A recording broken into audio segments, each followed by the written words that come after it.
الحمدللہ والصلاة والسلام علی رسول اللہ بسم اللہ الرحمن الرحیم قل انما انا بشر مثلکم یوحی الی انما الہکم الہ واحد صدق اللہ العظیم وصدق رسولہ الملائکۃ یصلون علی النبی یا ایہا الذین آمنوا صلوا علیہ وسلموا تسلیما الصلاۃ والسلام علیک یا سیدی یا رسول اللہ وعلی آلک واصحابک یا سیدی یا رحمت للعالمین۔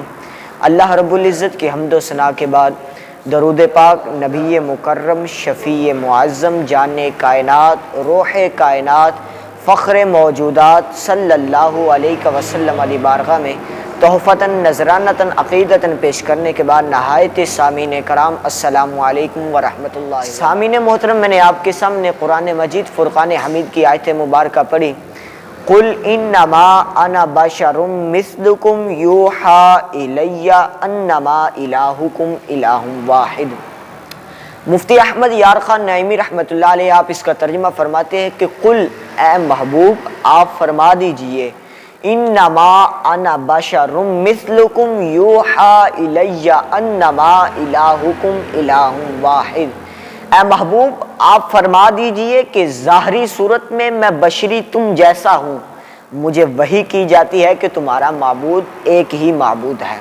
سامعین محترم، لوگ اس آیت مبارکہ کو دیکھ کر، اس کو پڑھ کر، اس کو سن کر حضور علیہ السلام کو صرف اپنے جیسا بشر کہتے ہیں، حالانکہ یہ بالکل غلط ہے۔ وہ کہتے ہیں کہ کھانے پینے موت و زیست ہر طرح میں حضور ہم جیسے ہیں، تو سامعین محترم یہ بالکل غلط ہے۔ حالانکہ حضور علیہ السلام نے فرمایا کہ تم میں سے کوئی میرے جیسا ہو سکتا ہے، اللہ تعالیٰ مجھے کھلاتا بھی ہے پلاتا بھی ہے۔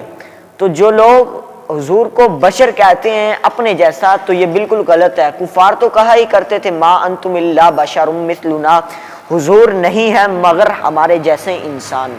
لیکن ہمارا مسلمانوں کا جو عقیدہ ہے وہ عقیدہ یہ ہے کہ حضور نبی ہیں۔ نبی وہ ہوتا ہے جو اللہ کی طرف سے احکام شرعیہ کی تبلیغ لے کر آئے دنیا میں، اور اس بات کو پوری دنیا جانتی ہے، کفار بھی جانتے ہیں، مشرکین بھی جانتے ہیں۔ سامعین محترم، اس آیت مبارکہ میں اللہ تبارک و تعالیٰ نے بشر کہا، اس میں وجہ کیا ہے؟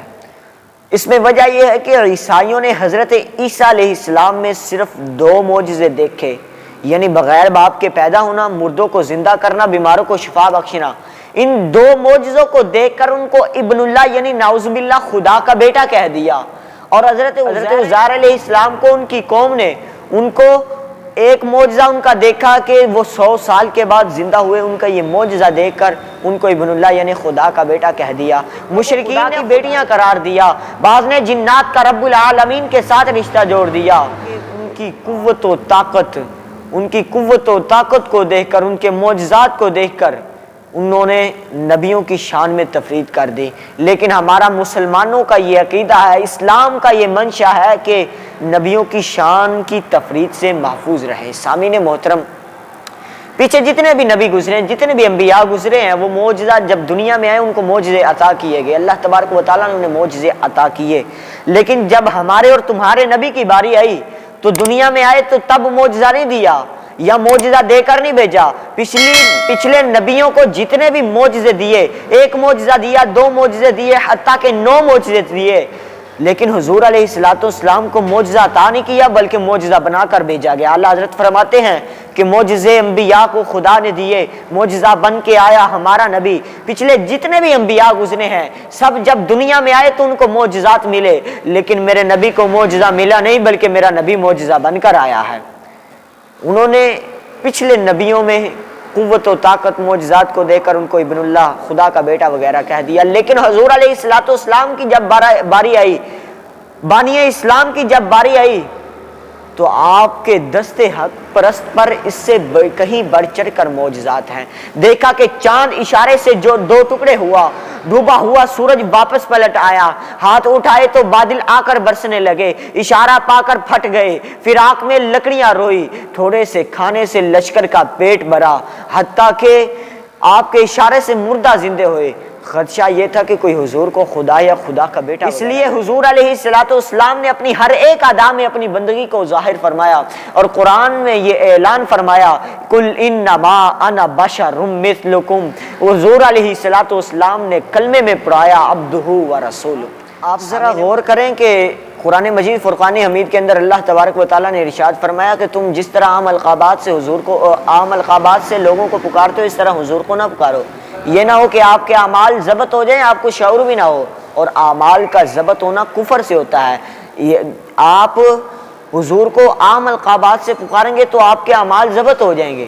تو سامعین محترم غور کی ضرورت ہے۔ آپ ذرا دیکھیں کہ قرآن مجید فرقان حمید کے اندر کہ اللہ تبارک و تعالیٰ نے حضور کو مخاطب فرمایا تو کس طرح فرمایا؟ پچھلے جتنے بھی انبیاء گزرے ان کا نام لے کر ان کو مخاطب فرمایا کہ اے ابراہیم، اے موسیٰ، اے عیسیٰ، جب میرے اور تمہارے نبی کی باری آئی تو نام نہیں لیا، بلکہ قرآن مجید میں دیکھ لو یا ایھا النبی، یا ایھا الرسول، یا ایھا المزمل، یا ایھا المدثر، اے بڑے درجے والے، اے چادر کے اوڑھنے والے، یا کپڑوں کے اوڑھنے والے۔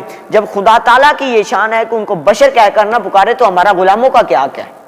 چودھری صاحب ہے، ان کو اگر ہم کہیں گے او آدمی او انسان بات سن، تو وہ ہم مجرم ہو جائیں گے، مستحق سزا ہو جائیں گے۔ تو وہ تو نبی ہیں، انبیاء کے بھی انبیاء ہیں، اللہ سے خطاب کرتے ہیں، جن پر سارا قرآن مجید نازل ہوا، ان کو ہم بشر کہیں گے، ان کو عام القابات سے پکاریں گے تو ہمارے لیے جائز ہے؟ ہمارا ایمان ضائع ہو جائے گا، ہم کافر ہو جائیں گے۔ تو آج سامعین محترم حضور بشر نہیں ہے بلکہ افضل البشر ہیں اور نور ہیں۔ آج غور و فکر کی ضرورت ہے کہ ہم حضور کو اپنے جیسا انسان نہ کہیں بلکہ حضور افضل البشر ہیں، نور ہیں۔ اللہ تبارک و تعالیٰ سے دعا ہے کہ اللہ تعالیٰ ہمیں اس پر عمل پیرا ہونے کی توفیق عطا فرمائے۔ وآخر دعواہم ان الحمد للہ رب